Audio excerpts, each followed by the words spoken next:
Hello learner, greetings of the day. Let's discuss about raster methods for geometric transformations. First of all, let's see what is a raster. Raster is nothing but array of pixels, and here we are going to discuss about several transformation techniques that we apply on object. So how these transformation techniques, geometric transformation technique, will affect the rasters, or what are the different OpenGL raster operations used to perform this geometric transformations. So first of all, raster is nothing but array of pixels. So when do we use the term array of pixels? It's nothing but the combination of pixels. So an image when I take, or a simple object when I take, it's made up of, image of an object is made up of array of pixels. So here an individual pixel in the image is nothing but the picture information which is displayed on the screen from the buffer. So initially all these pixels will be stored in the buffer. So from the buffer you load or you push or display all the pixels onto the computer screen. That is how the image is displayed on the display window. So let us see now what are the raster methods, different methods or raster operations for geometric transformations. So when we consider a system, the system always stores picture information. So in other words, the system stores pixels. So it may be the color pixels that the buffer stores. When I say the picture information, it can be the color information that can be stored in the system, or it can be the coordinate information that can be stored in the system. So individual pixel is made up of two information. One is the color information, the other one is the coordinates. When I say coordinates, if it is a 2D image, then only x coordinate and y coordinate information is stored. So you call this as a position of the pixel. So or if the image is 3D image, then x, y and z, all three coordinates are stored in the buffer. So color information, position or the coordinate information, or it can be size of the pixel that is stored. When I say size, it can be the height and width of the pixel that is stored in the system. So this information is stored in the buffer. So inside the system, where is it stored? It is stored in the frame buffer. So next we have the transformations that is applied on every individual object. It may be 2D object or 3D object. So what are the transformations that we have already seen? It is rotation, translation, scaling, shear, then reflection. So these are the different transformations that we have already discussed. So what if we apply these object transformations, simple object transformations? So whenever we apply such transformations on the 2D object or 3D object, basically we manipulate there an array of pixel values. Suppose if I have an example for this, suppose if I have a simple line, and if I apply any transformation technique on this line, so if I apply, for example, scaling the line. So what is scaling? Increasing or decreasing the size. Suppose I increase the size of this particular line or length of this line, basically I am adding the scaling factors, or basically I am multiplying the scaling factors onto the individual line segment, though such that my line segment size increases. So what exactly I am doing there mathematically? I am manipulating the array of pixels. So what is manipulation? I am adding or multiplying more number of pixels onto the original line segment so that I get the scaled line segment. So manipulating an array of pixels is basically happening over there.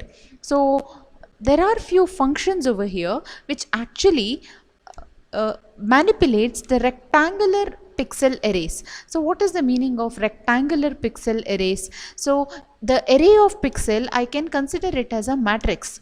So when I say matrix, it consists of rows and columns. So we all know what are the different rows of a matrix. It corresponds to x values. So what about the column? So if it is say for example, if I am considering a single point, that point I can consider, I can represent it as a column vector. So a point, how do I represent in the form of matrix? So the first row indicates there, I'm sorry, the first row there in the matrix, it indicates x coordinate, the second row indicates y coordinate, and the last row indicates z coordinate. So this is about a 3D point in terms of column vector if I am, or column matrix if I am representing. So this manipulation of rectangular pixel array is called raster operation. So if I am applying any translation technique or scaling technique or rotation of a particular object, whenever I am performing that, this matrix will be altered or it will be manipulated. So here I can also move a block of pixels. So if I am translating, say, from one position to the other position, the image is translated. So in that case, what am I supposed to do? The block of pixel values or a group of pixel values should be moved from one position to the other position. So this moving of blocks from one position to the other position is named as block transfer. So block transfer is basically happening whenever I am applying operations or transformations or geometric transformations over the object.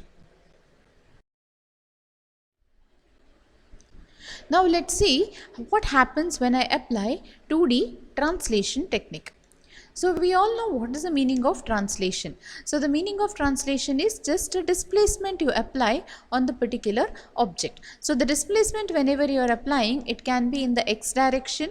So whenever I displace along x direction, my object or the image will be shifted horizontally forward, or if it is reverse translation, then in that case my object will be horizontally shifted back or moved back to some new position. So my translation can happen in x direction, or it can happen in y direction, or also if it is a z, it can happen in z direction. So if it is a 3D transformation.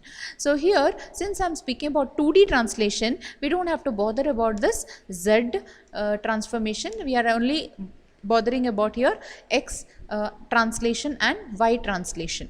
So you can just see here an example. So suppose if this is a display window, a rectangular display window. Within the display window, I am displaying one object. So this is the original position of the object. So I have an object over here whose shape is actually pentagon shape. So you can just see it is a pentagon shaped polygon, and this particular pentagon shaped polygon I want to now translate. So how do I translate, or what exactly I am translating there?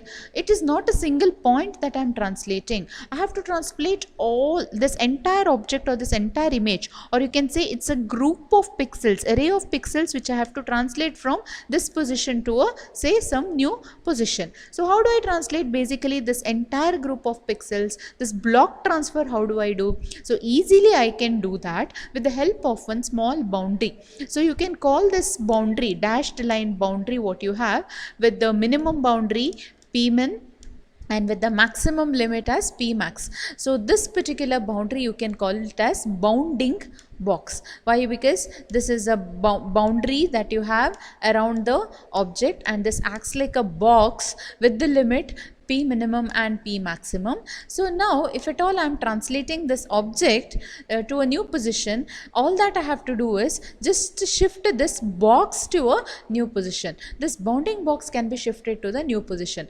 Remember, the bounding box, after shifting, you can just see the new position from P minimum, it is shifted to P naught, and now the P max also is shifted to a new position. So the translation is applied only to this box wherein P min and P max only are shifted.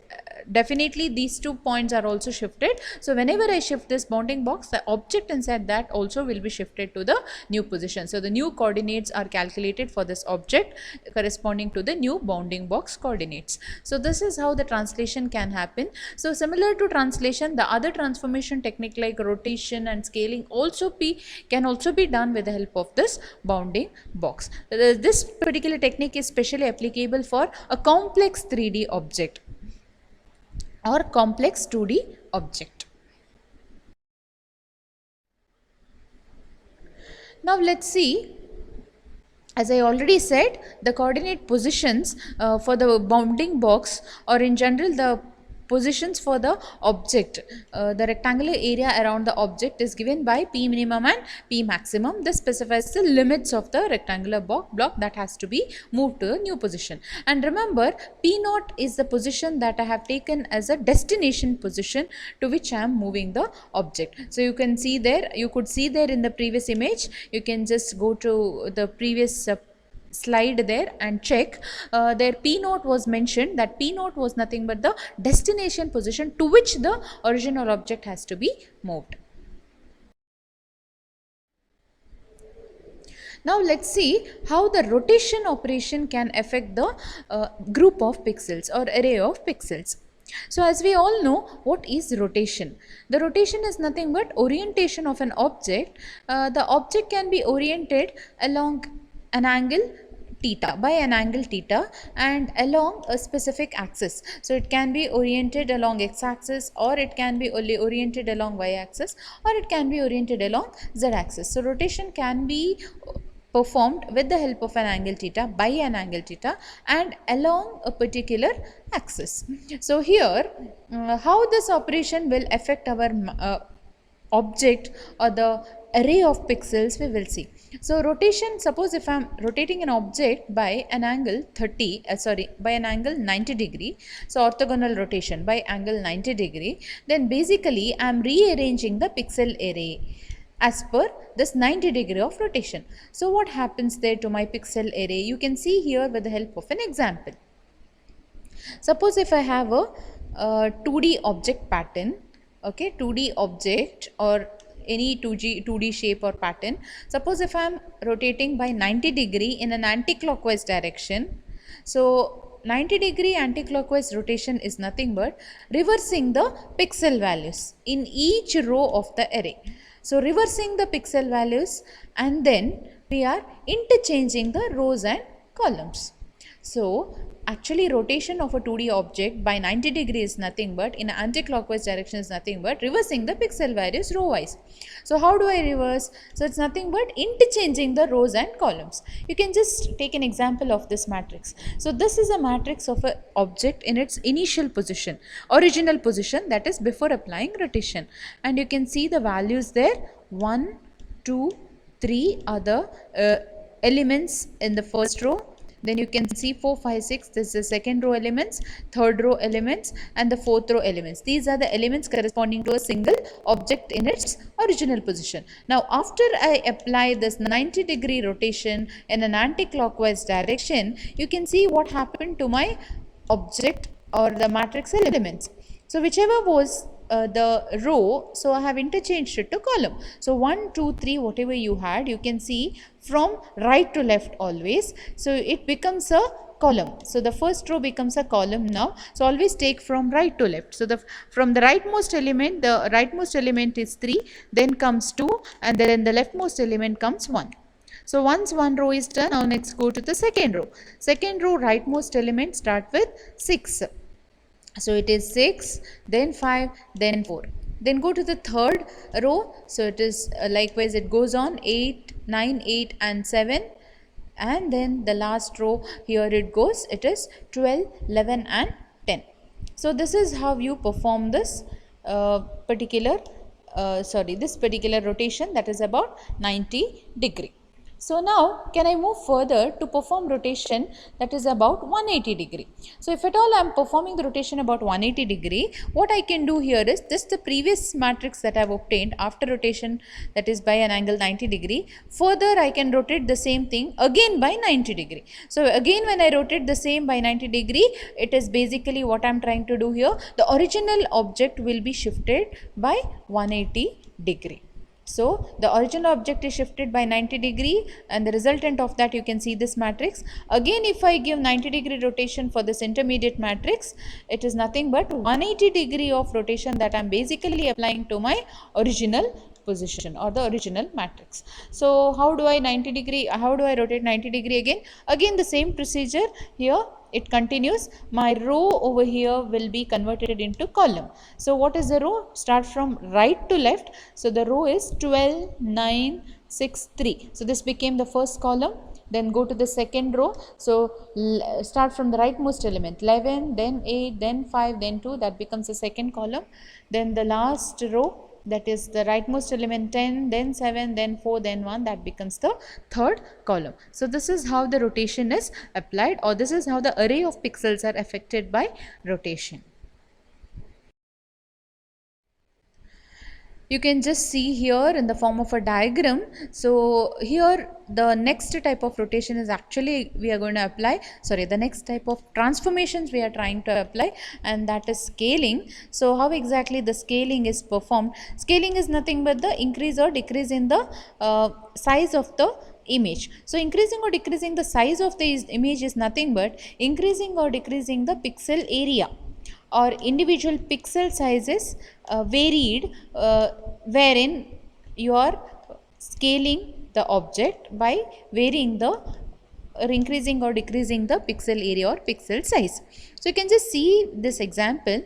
Here I have just the pixel array. So pixel array is nothing but, you can just see a diagram wherein you can just see a rectangular box which is rotated. So this rotated pixel area, so imagine that I have already performed a rotation to a particular object, and this is nothing but the rotated area, bounding box also you can call, or the pixel area you can call. So this rectangular area which is already rotated, within which you can see one rotated grid. So what is that rotated grid? Vertical lines and the horizontal lines, the rotated grid you can see. So that individual block in the grid corresponds to pixel here. So individual block here in the grid is nothing but the pixel. So here that rotated pixel, now suppose if I have to get to the original position, so what is that destination position? Get it back to the original position. So rotate it again by an angle theta. So how do I rotate it by an angle theta there? This rectangular pixel area what I have, which is rotated, and the rectangular array of pixels that you have which is also rotated, I have to rotate it back to a particular position, and that fixed position is somewhere over here. By an angle theta I have to rotate. So after rotation you can just see here this dashed rectangular box indicates the destination pixel area and a destination pixel array, and inside this destination pixel array you can see this pixel area whatever was rotated earlier, now that is become come to its original position. So that is rotated. After rotation you can see the pixel areas, that grid of pixel. So 4 blocks of pixel, 4 pixels, that's 4 rectangle blocks, it is come to its original position. So this is a destination pixel array. So we can continue with the scaling factor there. So you can just see here, this is a grid, or this is a pixel array of pixels. So every individual block over here, it is nothing but the pixels, and this forms the grid of pixels, destination pixel area, and here I am going to scale the array. So what is the meaning of scaling? I can increase or decrease. So here basically I am trying to decrease the size of the array. So how do I decrease the size of the array? By adding a scaling factor. So by here adding a scaling factor, that you know already what is scaling factor. You can scale along x, also you can scale along y. S, x and sy represents the scaling factor. So here I can apply this scaling to the original blocks, and then I can convert it into scaled array, which is reduced in the size. So you can just see, whenever you have to perform scaling, you require two parameters. One is the scaling factor, you represent it as sx and xy, and one more is the fixed point about which you are scaling the object. So here you can see, about this reference point or fixed point, I am trying to scale the object or scale the pixel array of pixels. Now we'll move on to the OpenGL raster transformation. So we have already the transformation techniques, that is scaling, rotation, and translation. So here we have few OpenGL transformation techniques or OpenGL functions which is used to represent all this. Okay. So the first OpenGL function here is GL copy pixel. So this GL copy pixel, you can see it actually takes up 5 parameters. So what does this copy pixel means? So here the copy pixel function is used to actually move the pixels from a buffer to the display window. So in order to move the pixels from the frame buffer in order to the final destination display window, I require this copy pixels. So copy pixels basically retrieves the pixels out of the frame buffer.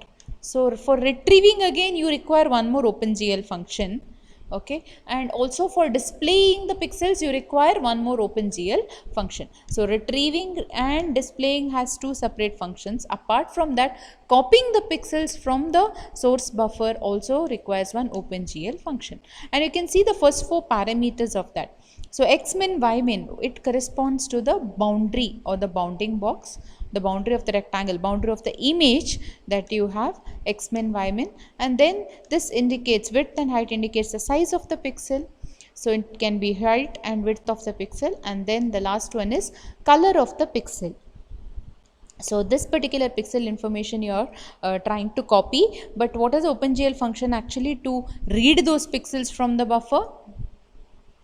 So you can see there is an OpenGL function called GL read buffer, and you can see the syntax of GL read pixels. So read pixels, again you can see which are the pixels that you are going to read, xmin, ymin, and the height and width, that is size of the pixel, and then the color information that you are retrieving or the reading, and then the data type, unsigned byte, that's the data type of the individual coordinate there, xmin, ymin, and then you are finally reading the array of colors. You can say this is a color array. So this, using this function, you are reading certain set of pixels. Next, draw pixel, that is finally whatever you have read you have to draw it on the display window. So for that you require an OpenGL function again. So GL draw pixel, and what are you trying to draw there? So width, the height, that is the size of the pixel you are taking, and then the color information, the data type of that, and the array. So this is what finally you are displaying using GL draw pixel. So remember, after doing this, suppose if you want to zoom out the image, or if you want to increase the size of the pixel or decrease the size of the pixel, you can use this OpenGL function called GL pixel zoom. So GL pixel zoom actually takes up the parameters, that is scaling parameters, and Sx and Sy indicates the scaling factors along x and y axis respectively. So these are the several OpenGL transformation, raster transformation operations, so which can be applied.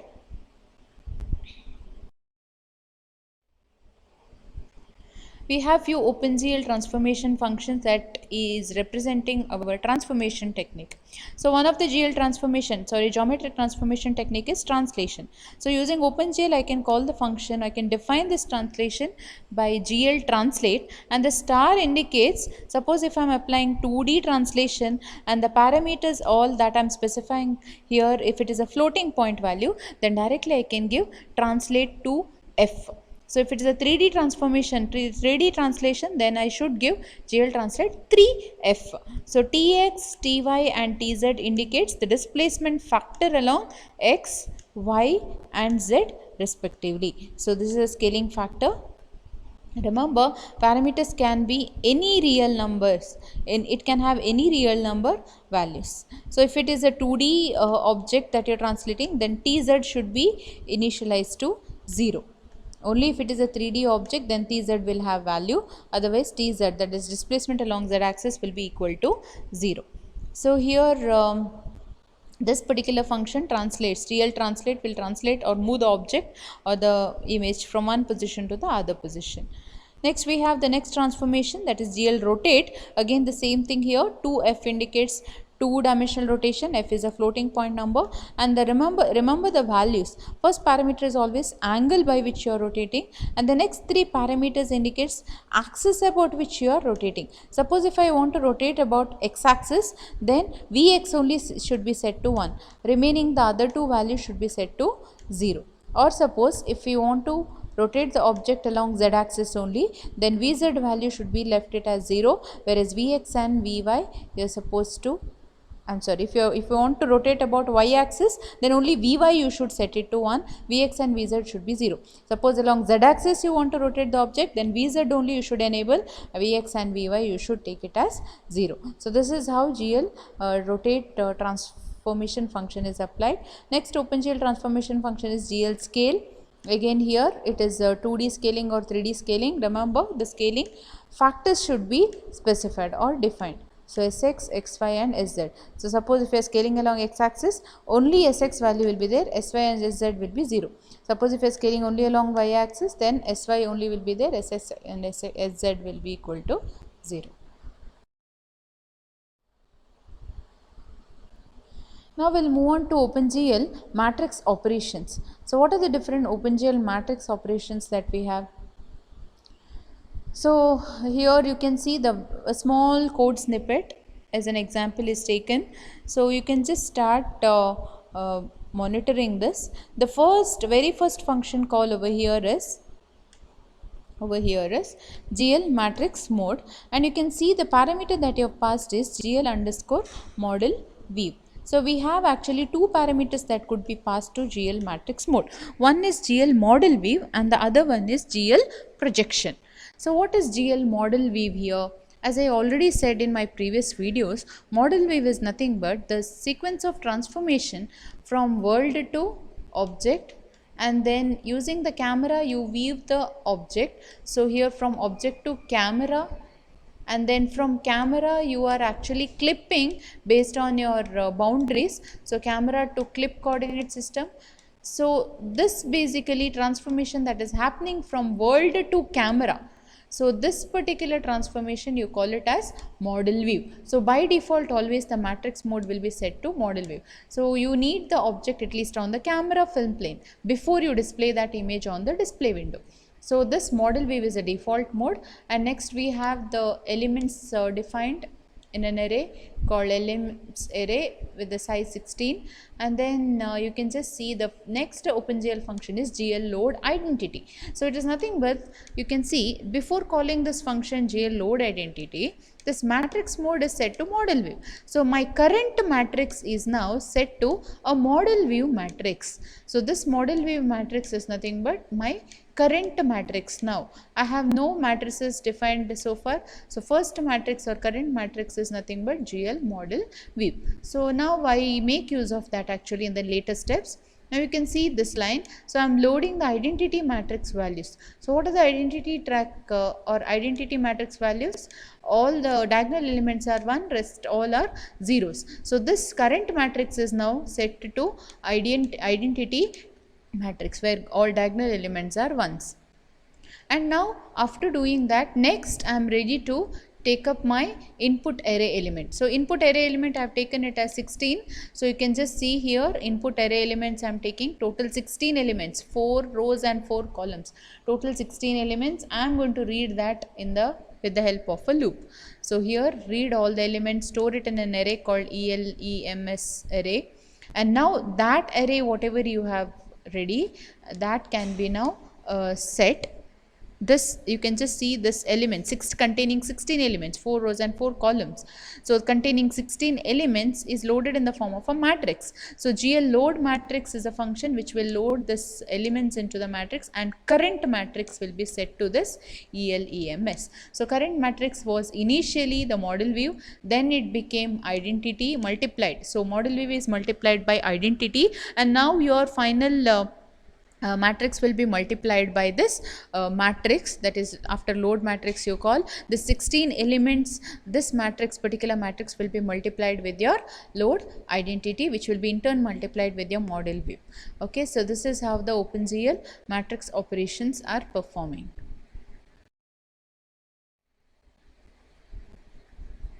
Now you can just see here the current matrix was initially model view, which is taken as M. So the updated model view matrix, what is updated there? After identity matrix you multiply your element matrix. So that updated one you can call it as earlier old model view, which is now multiplied to this updated M dash. So M into M dash became M. So this is your final matrix over here. You can just see now we can also perform this OpenGL matrix operations with the help of a function called GL mult matrix. So name itself says mult matrix is the one which is responsible for multiplying more than two or more than one matrices. So how do I do that? First, OpenGL function is GL matrix mode, wherein you are setting it to GL model view as usual by default. Next, you are loading the identity matrix there. So your current matrix earlier was model view matrix, and now after calling identity matrix, your current matrix became identity matrix. Your current matrix now will be automatically multiplied with the model view matrix, and that product will be kept ready.